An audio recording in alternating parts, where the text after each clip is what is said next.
Welcome everyone to our live Q&A of the Ask the Expert series. My name's Heidi. I'm the Strategic Partnerships Manager at Supermove. I've actually been at the company for 2 years now, and it's been 1 year of hosting these live Q&As. So it's been a lot of fun. I've learned a ton, and we'll be continuing them. So thank you so much for all registering, joining, watching this, wherever you are. And yeah, it's going to be a great afternoon just chatting with Beau. Supermove is on a mission to make moving simple for everyone. So that includes your dispatchers, your sales, all the trucks that you're working with on a day-to-day, bringing all of that onto one system, making things easier for everyone to run their business.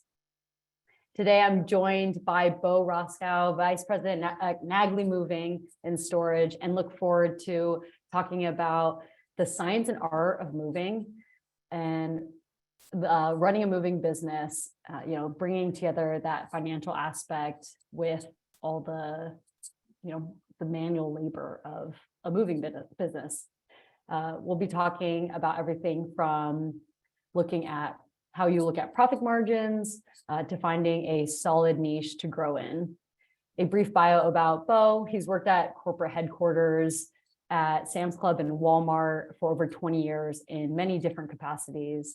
And his background has given him a fresh start in perspective when joining Naglee Moving, which is a United agent based in New York that services residential, corporate, commercial, international, and fine art moves. We're here today to learn from you, Beau, and pick your brain about your data-driven approach to running your moving company. I'll start off by asking some questions that were submitted during registration and open it up to questions from the audience. So as a reminder for everyone, there is a Q&A box. You can type your questions there throughout, and then we'll be addressing them towards the end. So to kick it off, Beau, tell us more about your story. How did you get into the industry, and what brought you back into the industry? Yeah, no, well, first off, thank you. And thank you for all that are attending on here. So kind of fun on there. So yes, thank you for teeing that up. 20 plus years with Walmart and Sam's. Interesting parallel as I've gotten into this industry. I know a lot of companies around the nation are very family owned, and people have come up organically through their own family business as well, from starting on the trucks to coming all the way through to warehouse and this. And very similar to what my career with Walmart was. I started as a cart attendant in the Philadelphia area, looking to make some extra money to go to some athletic camps in the summer, and found a company that invested in me both professionally and personally, and opened up some doors from an education standpoint as well as professional aspect, and basically organically came all the way up through. Wish my last name was Walton. We would be having a whole different conversation today if that's the case. So not quite a family business, but definitely a company that valued their associates, valued employees, and made a lot of personal deposits in them. And it took a lot from that culture. So when I had the opportunity to come to Naglee, which was a family-owned business, Naglee's been established since 1912. So the brand has been in the Elmira area for a very long time. 4 different family transitions, but most recently, my father-in-law, Phil Schweiger, who had the company with several other partners, he got to that part, which I'm sure we may cover at some point too, not a very strong succession plan of knowing what life was going to look like when the moving world ended for him. So I guess call it the perfect storm, Heidi. We were in that intersection of what am I going to do for the rest of my life, and what is he going to do for the golden years of his life? And we came to needed help. Help is a good term. So after for a little while there in the moving industry, I didn't know if he loved me or not. I wasn't sure after looking at this business, but no, I'm teasing.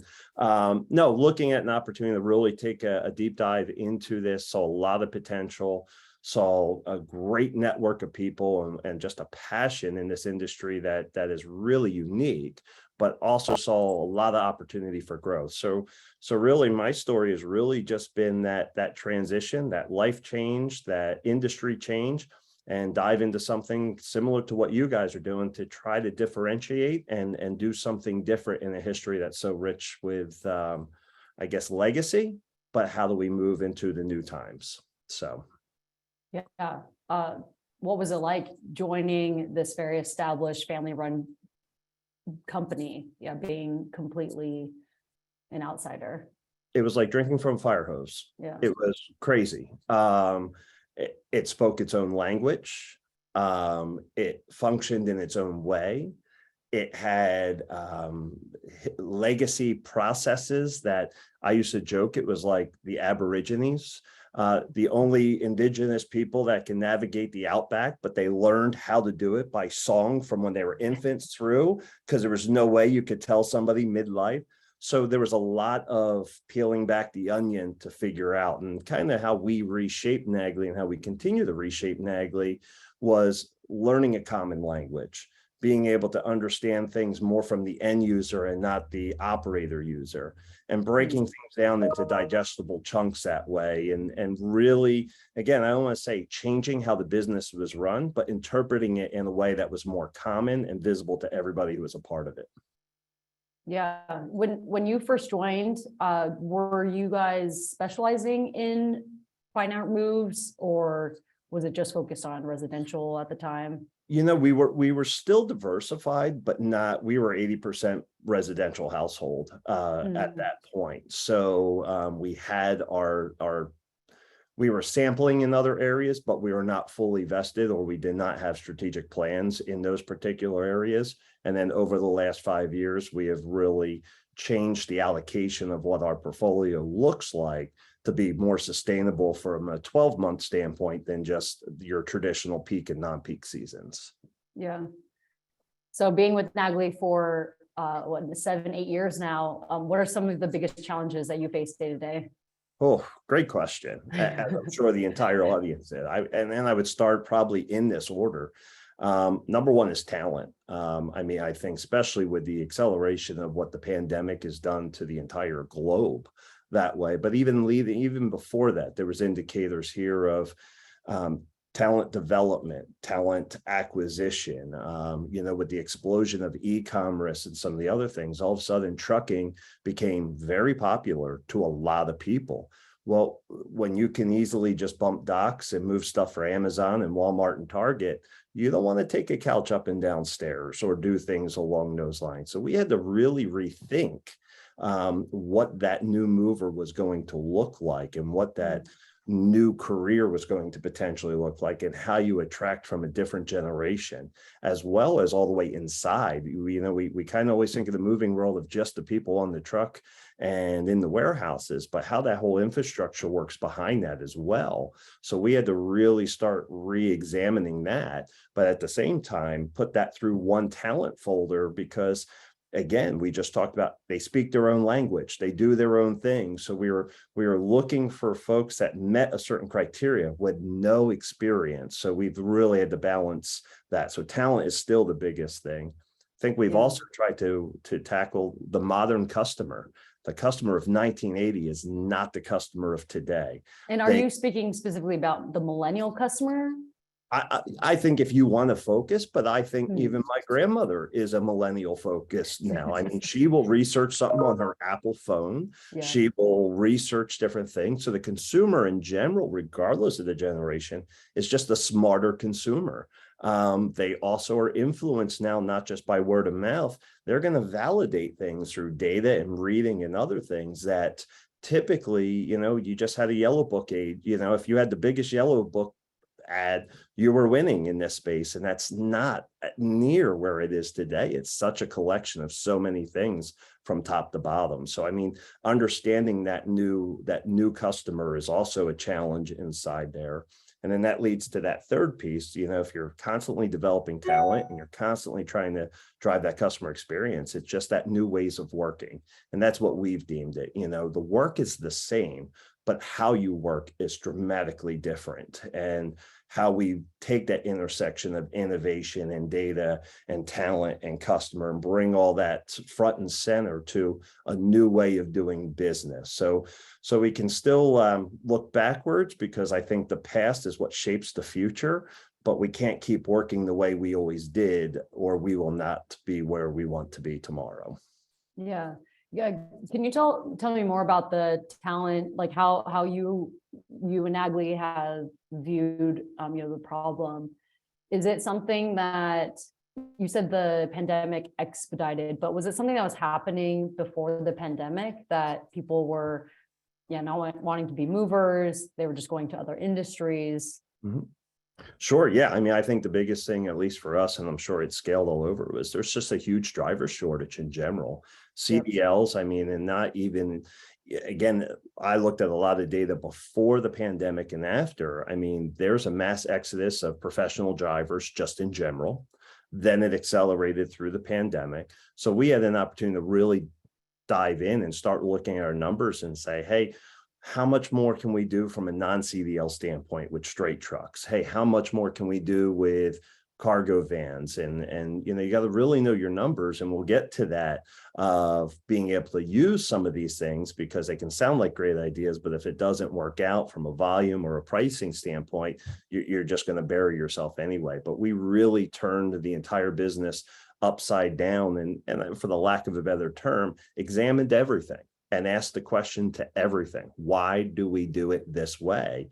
And if we couldn't answer, it wasn't that it was wrong, but we examined it harder so we could get everybody on board to understand that what you're doing matters and this is how we're going to measure it. Yeah, so digging more into that, looking at the details, how do you look at revenue for your company? And what is revenue for you versus profit margin? How does Naglee look at these numbers? Oh, great question. And I probably have some friends on here that I'm glad I can't see because they tease me quite a bit. Are you a numbers guy? I am a data guy.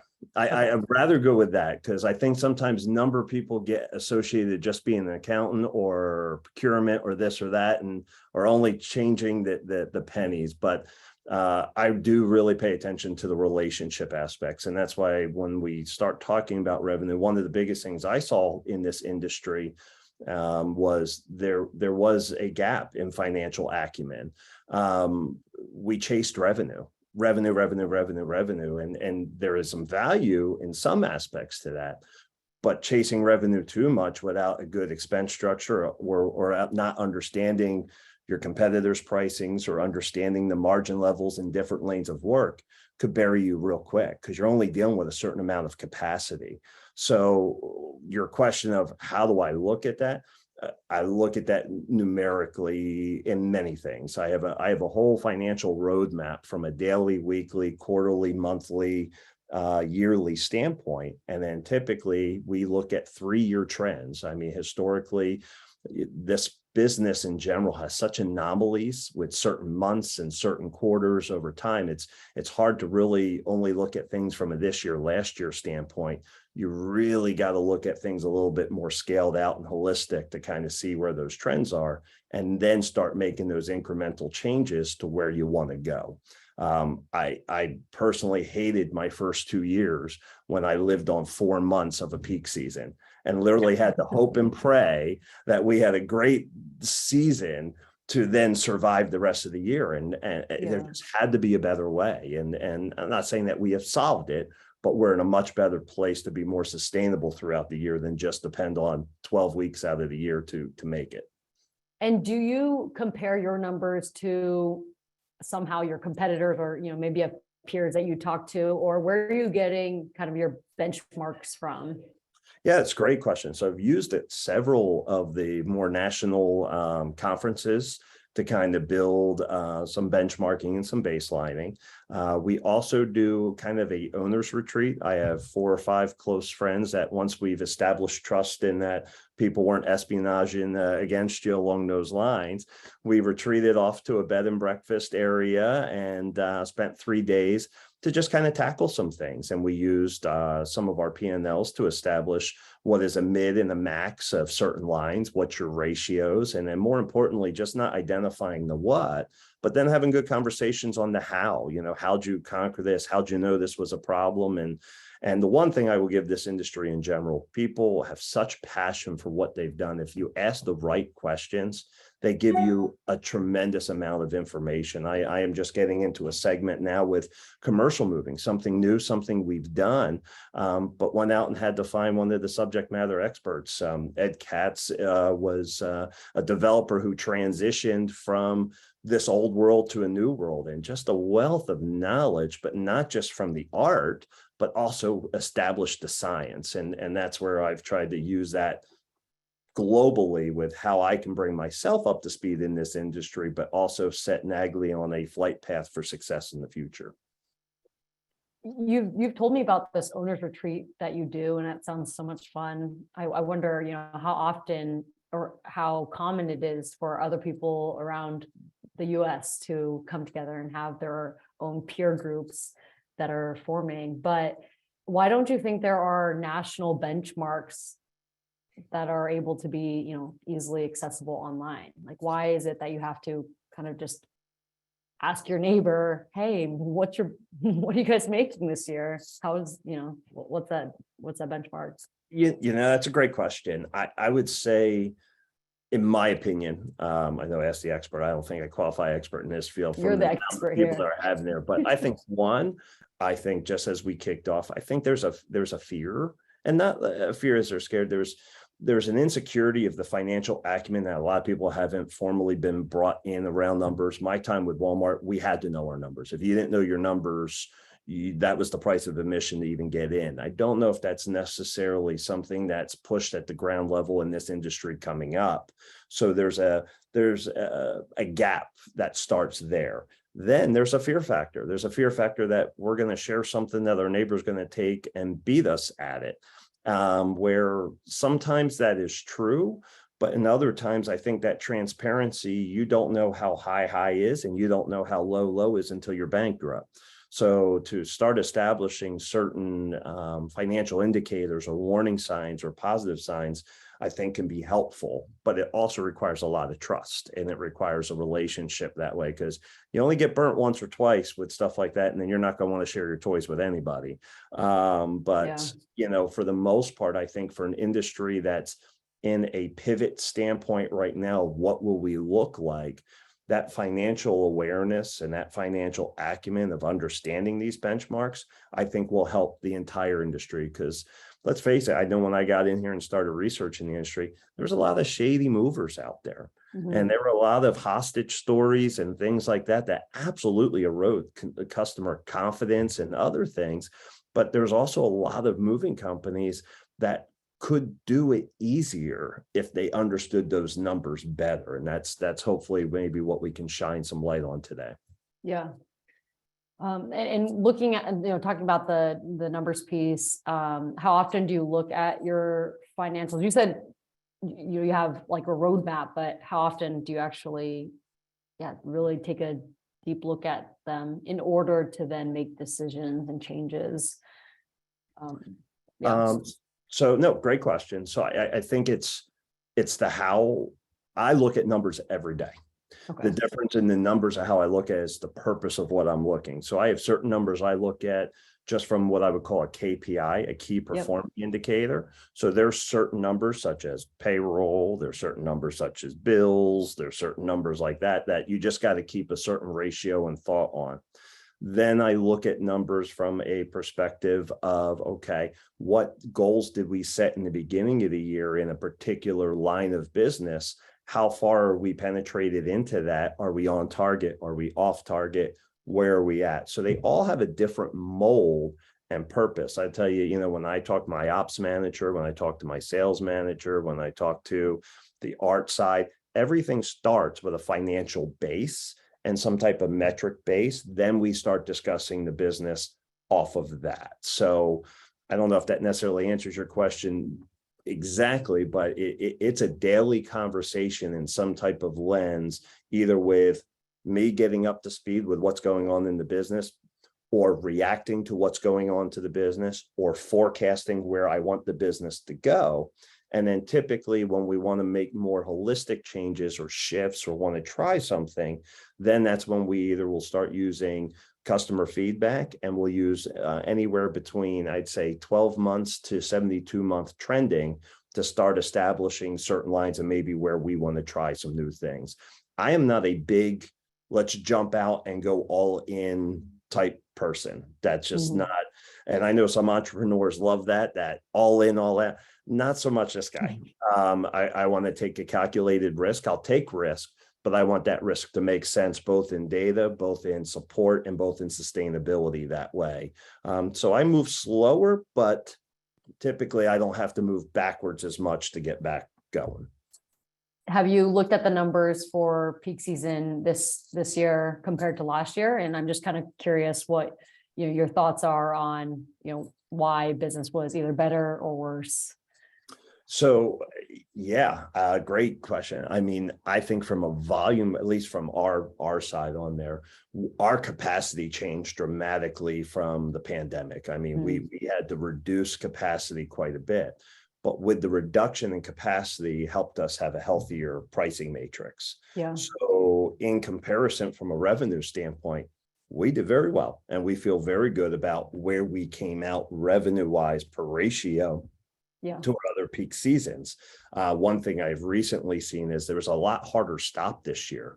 We were seeing our months at 85, 90% capacity, almost 30 to 40 days prior to that month coming up. Now, all of a sudden, we saw that capacity drop like a rock, where it's now in that 40 range.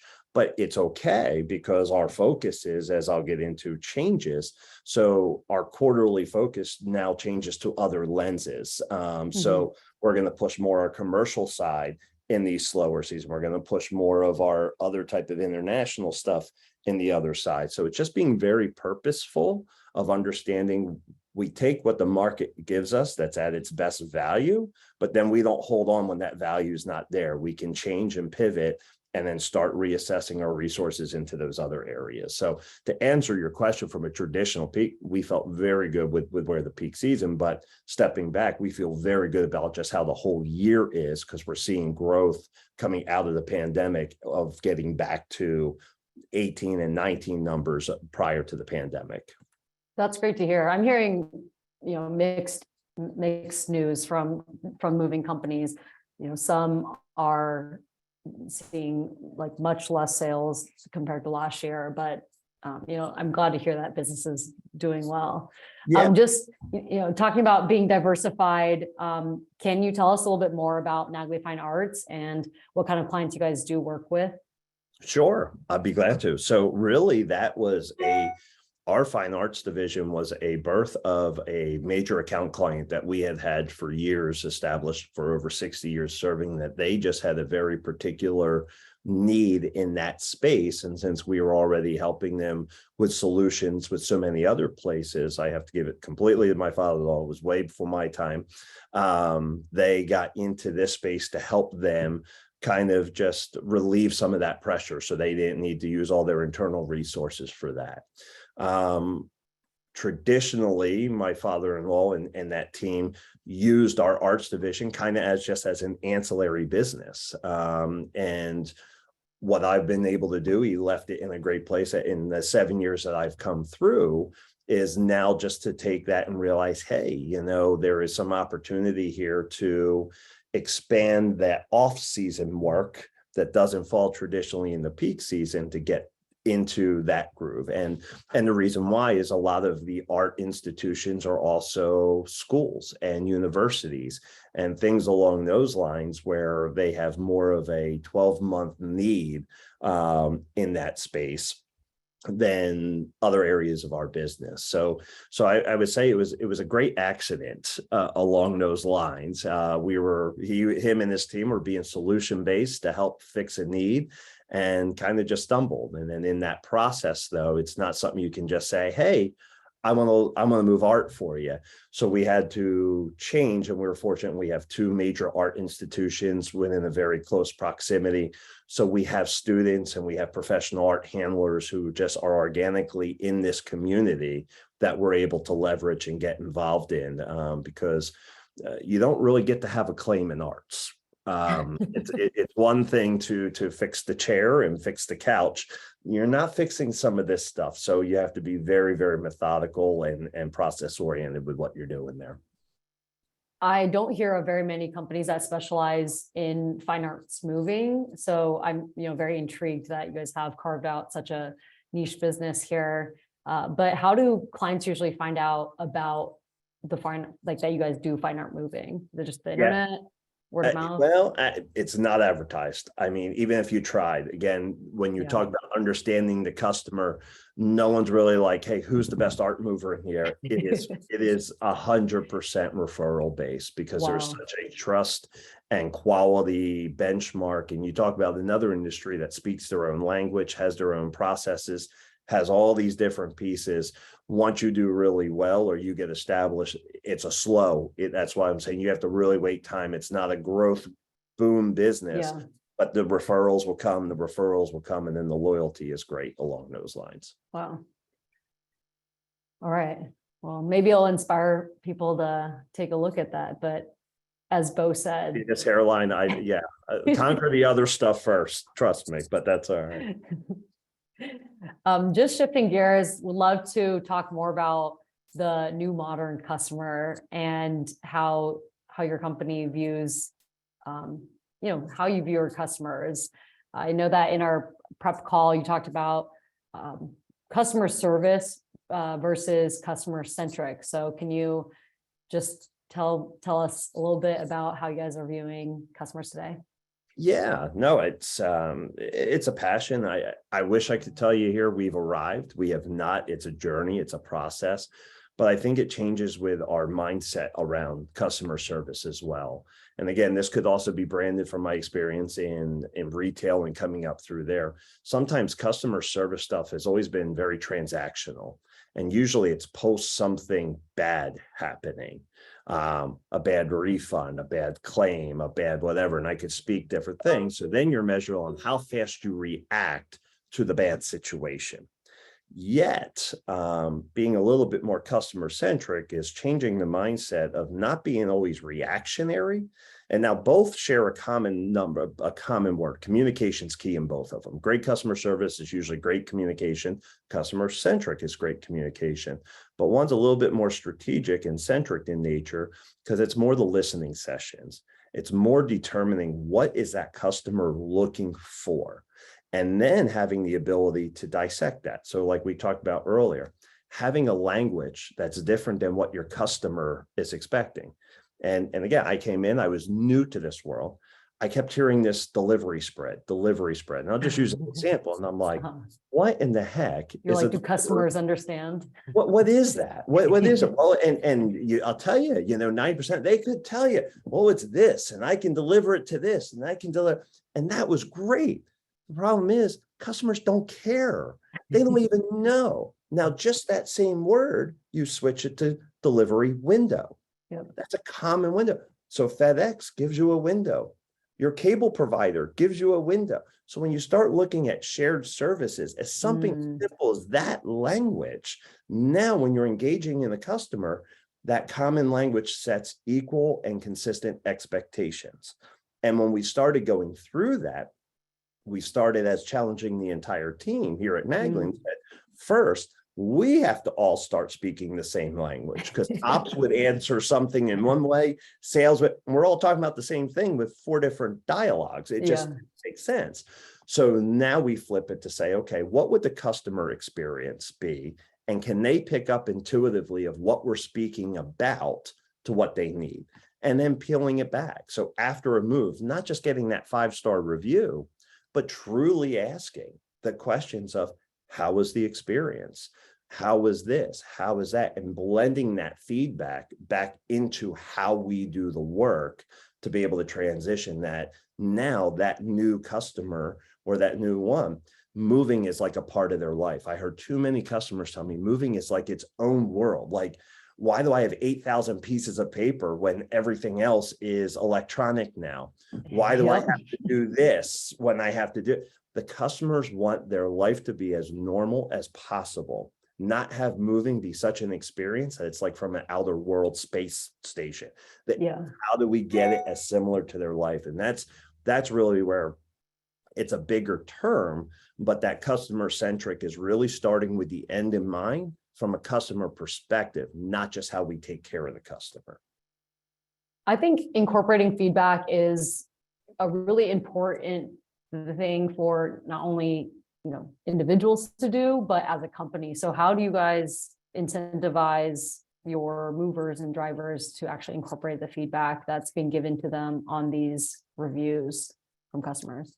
Yeah, so we do a lot of listening sessions, different feedback groups, both internally and externally. No plug on Supermove here, but we've also used Supermove quite a bit. I mean, the tablet applications with, let's face it, a lot of these guys have lived on tips or love tips. Well, we've really been able to break down of what is a tip. A tip is what goes above the average service capability that way. And now you make it easy on a credit card. We learned it from the life, a tip on a credit card is usually easily 3 to 5 times higher than what a cash one is. They didn't know that, where majority of the time when everything was done on paper, what kind of tips were they getting? It was all cash. So now, and of course you get people go, well, cash, some people claim it, some people don't claim it. And it was easy. But when you show them the numbers and said, you're right, you may not claim $20, you got to claim the 100, but net, you're still making more with a $100 tip than you did with the $20 tip. So educating them of what's in it for them really helped expand some of that aspect that way. And then we were also able to get in from that, I guess, that push of just how do we keep pushing that aspect that your service level, your review level, the customer's going to feel more at home, more friendly. And let's face it, when people move, it's usually over something dramatic, a new job, they just lost a job, new marriage, they just got divorced, new baby, or they just died. I mean, it's crazy, but they are all the big ones. And our folks are front and center to this dramatic event. So if they can find a way to make that harmony there and make that transition, not only do they contribute to a great experience, but usually they're rewarded for the services that they're offering. And it's not just picking a couch up and putting it down. They're actually a solution based. So I wish it was just one answer, and I hope I didn't go too far in there, but if you really step back, and you got to help our guys, some of our guys just don't see it, and ladies, but really breaking down what they're doing. And I would come back to, it's just not the job they're doing, it's the relevance. The relevance of that experience. A chair coming out of an office is a chair.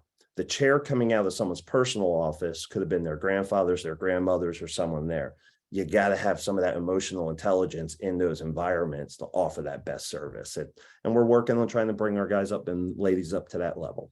Yeah. How do you motivate and tie everyone to that strong mission? By trying to make it as simple as possible. And, I mean, when I think about our crews, we start as easy as 3 blocks. It's my customer, it's my crew, it's my truck. And then what does that look like inside, and bring it to life? But really, it starts with the whole company in general being very transparent. Back to that whole piece, we talked about us all talking the same language, giving updates to the entire team of how the company is doing, calling out individual performances when they do really well. But guess what? Also calling out when we do not do well. So we don't just make dog and pony shows of, yeah, we're great. No, we really screwed up here. How do we change it? We let the customer down, but not using it as a stick, but using it as a measurement to how to get better and be more consistent. Yeah, you touched on this a little bit, and this is, once again, not a plug for Supermove, although Supermove is pretty great.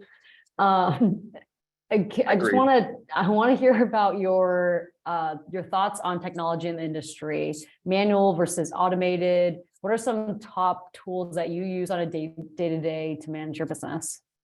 Sure. Well, obviously, Supermove is hosting this. I've been a customer for Supermove now over 1.5 years and transitioned. I won't call out other ones, but transitioned from some other moving software and benchmarked quite a bit. And by far has been a huge player in our acceleration into what we call a common vision and a common alignment. So to give a visual, I guess, is something different. There's 12 lanes in an Olympic sized pool. The one thing I saw in this industry was everybody was swimming in their own silo. So nobody could really see what the other person's lane looked like, not alone what the entire pool looked like. And depending on where somebody was at in their silo was affecting our end result of where it's at. And Supermove, as well as some of these other tools, that's one of the lenses I put on is how does that fit in that we're all looking at the same pool, but can still have defined lines inside the pool to make sure we're doing what we need to do at different times. And Supermove has led to that global alignment and visibility. My ops people see everything, but they know where to live for their ops work. My back office people see everything, but they know where to live for their back office work. My coordinators, my sales. So there's a harmony that we can, again, all look at one system, see what we need to see from a key performing indicator for our own particular areas, but then have some very good conversations on the business in general. And I use this ratio. I know we've had past conversations I would have.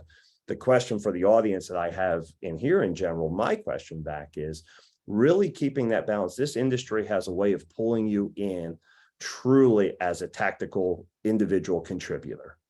And as a leader and as a CEO aspect, you have to make sure you are spending more time working on your business than working in your business. And if you don't have global visibility to all of what's going on in your business, you are going to naturally go to the areas that you feel you can help the most, or what areas are on fire that you just need someone there. And you can live for a little while like that, but that's why you will burn out. And that's why the successions aren't there. So creating processes, creating things that you can constantly see the business holistically, create benchmarks, create trends, and having these tools and resources to keep that pulse on there. So you're seeing everything there and then focusing your time on moving your company forward. So Supermove's a big one. We use Podium in different breaches along those lines on there. We have used Samsara, which is very, very similar to like a Verizon Connect from some ops aspect. From our financial sides, we've used some upgrades to QuickBooks as well as Bill.com, which is an electronic bill pay process. So it's almost hard to label all the different ones, but technology is a very important fabric in what the new Naglee looks like today. And it was to tackle your initial question. We had over 200 manual touches when I got here in 2016. Blew my mind.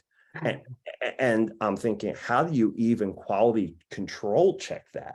And really, it was just by yelling and screaming at each other during peak seasons. So it was like, no, let's turn down this noise completely. And again, we have not arrived, but we got those touches down into the 20 mark. Well, from 200 to 20, what do you think has improved? Well, our financials, our quality, our retention. Why do things a certain way? But if you don't know any different, you don't change. So technology is a huge focus. And I wouldn't even just say technology, it's integration and innovation that is a key component to where we're going and how we continue to grow. From 200 to 20 touches, that must, really shape the customer experience, because I think about how if I'm having too many emails back and forth with my coworker, then it's time to just pick up the phone and like, let's end it. Let's figure it out right now. I don't want more touches. So I can't imagine how much headache it was, in the beginning of having so many touches. We spent more time picking up pieces on things than we did actually with moving the needle forward. That's, and like I said, the activity does not always equal results. And we teach all the time here. It's great if you did 20 miles today, but if you're on a treadmill, you're in the same spot. So that's great that you're conditioned to do 20 miles, but you're standing in the same spot. So how do we actually move the needle is where we're going. We are getting close to time, but I'm going to just turn it over to our Q&A. We have a few questions coming in from the whole audience here. I'm going to start with Nathan's question. As a new owner of a moving storage packing company, what advice would you give me? What would you do different when you first started the business? What would I do different when I first started the business? So, I would have spent more time truly understanding what we wanted to be versus just jumping into what we were. So from Nathan's question, I guess I would phrase it on if he's a new company, if he's an established company, if that would change that lens. I would have spent a little bit more time trying to figure out who we wanted to be, and then building that strategy to determine how closely aligned. Here in Naglee, I think we lived in our legacy too long. So we had a great legacy, but we kept expecting different results because of the results we used to get, not what we were currently doing today. So Nathan, depending on your situation, I'd say really understand who you want to be and how close to you want to be there. And back to the pieces of the two most important pieces, in my opinion: know your numbers and understand your expenses. Yeah, be more intentional from the start instead of just doing things. Just doing. Right, yeah, just doing. We are so great at just chasing revenue, just doing. It almost was like if we're doing something, we're doing good. Not the case. Yeah. Not the case. All right. Joe says, hey, Beau, how are you converting clients, old and new, at a necessary rate despite increased overhead, individual safety standards via COVID-19, and more competition in the moving space than ever? That's a great question. I think managing those expectations is really where it's at. There's customers today that we don't service anymore because we had to make a decision here at Naglee that was not the line of business that we could stay competitive in, because our competitors were cutting corners or wherever, and I don't want to assume, but just was not the space we wanted to be in. So really, we had to establish our baselines of saying, hey, here's where we have to operate. Here's where we have to be profitable at. Here's where we want to grow at. And we went out and targeted those consumers versus just waiting for leads to come in that way and trying to match. Again, I'll go back. The consumer is smarter than they have ever been if they apply certain research. So to differentiate yourselves, you have to meet them on really what they're looking for. And if they were just looking for price and convenience, we might not have been the right match for them. If they were looking for the full experience, that we were going to walk them from the start to the end and know we were going to be there even past the end, we made that match a little bit better that way. So we've really transitioned from that transactional moving world to being more solution-based. I think you guys are in a unique position because you're able to be intentional. I think a lot of companies are just taking any and every lead. They're desperate for leads. But I think once you have a niche and once you establish your brand and you say, this is what we're best at, then I think it helps everything else, the safety standards, overhead. Absolutely. Household is not easy. Household is not easy. And the margins that this industry has been doing it with for the length of time it has been scary, straight up scary. And I think the pandemic will hopefully reset that a little bit. But again, knowing your numbers, knowing what we're doing, how we're doing it, comes all the way back, because unfortunately you have to pass those costs on. There's not enough margin in this business to keep absorbing these type of obstacles that are there. The money is just not there to do it. I'm going to take one more question. There's just not enough time, but I will make sure to reach out to those folks and answer. Hopefully we can get those questions answered later, but we have an anonymous question. Oh. Can you expand on what you mean and how you went about reducing the manual touches? Sure. It was troublesome. It was problematic, but it was so worth it. And literally, I sat next to, when I came on, everybody who did something with this company for anywhere from a day to 3 days, and literally made a check sheet of everything they did. And it was painful. It was long, But after we did it and started comparing it, we saw there was a lot of stuff being done in duplication. There was things that were being done incomplete. There were things that if we just pre-printed sheets with this information on it, you didn't have to keep filling it in 800 times. So you really had to data collect first by Understand, observation and yeah. conversation, then scrub it all out, and then start putting processes in place that would actually reduce those touches and give more time back to taking care of the customer, taking care of our people, and driving solutions. But it was painful, Heidi. It was painful. And in the moving industry, it's so unique because the customer gets passed from, one person to another, and without that transparency, you don't know how many touches each person is working with the customer, and talking on the phone versus a text versus an email. So Which Supermove helps consolidate all of those touches, just so you know, right? Thanks, Beau. That's technology. I think the power of having things be in one web-based, platform, right? We look at our Google Calendar. I know a lot of companies, they use a Google Calendar and it's shared. Like, that's the transparency that people are looking for and needing in order to, understand what's going on cross-functionally. We are out of time. I do want to wrap things up. Beau, thank you so much for this afternoon and being able to discuss, so many of your kind of secrets at Naglee.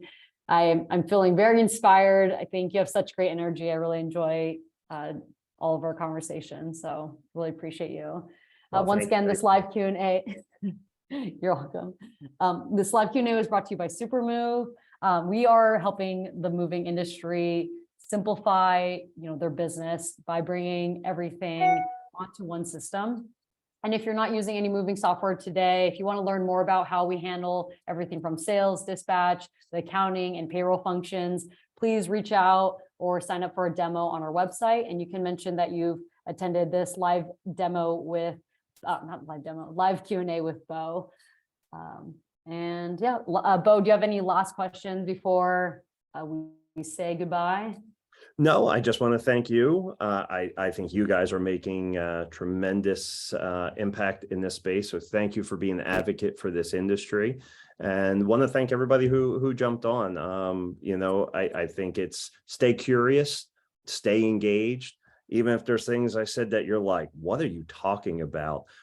If it inspired you to think a little different or look at it differently, then there's a spark there. I mean, be a student. Don't think you've arrived in this industry or any industry. Continue to be a student. And remember, at the end of the day, we're all in this together to make this industry better than where we got it. So look forward to crossing paths with all of you. And again, thank you for your time today.